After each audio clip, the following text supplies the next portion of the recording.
बाबा अरे का अशा वराला वरू जो जन्माला येईन आणि मरून जाईल, वर्त असा पाहिजे की सौभाग्य अखंड टिकून राहील. याला म्हणायचं नशा, याला म्हणावं नशा महाराज. नशाच करायची असेल ना तर भगवंताच्या भक्तीची नशा करावी, भगवंताच्या नामाची नशा करावी, भगवंताच्या कीर्तनाची नशा करावी, भगवंताच्या तेथे नशा करावी ना महाराज. आनंद जीवनामध्ये प्राप्त होईल. माता शबरीला त्या ठिकाणी मातंग गुरुदेवानं सांगितलं जगाचा मालक दर्शन द्यायला येणार आहे. कधी येणार सांगितलं नाही, वार सांगितले नाही, तिथी सांगितली नाही, दिशा सांगितली नाही. पण त्या ठिकाणी उन्माद अवस्था तयार झाली. रात्रंदिवस त्या ठिकाणी राम राम मुखातून त्या ठिकाणी बाहेर येतात.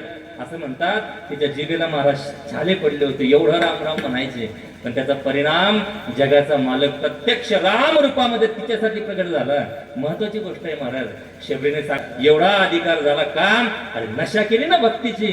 म्हणून ज्याला भगवंताच्या जीवनामध्ये प्राप्त व्हायचे असेल, करून घ्यायचे असेल, त्यांनी नशा करावी भगवंताच्या भक्तीची. अरे या संसारातल्या नशा करून नरकाची प्राप्ती होईल आणि भगवंताची भक्ती केली तर भगवंताची प्राप्ती होईल. महत्वाची गोष्ट आहे महाराज.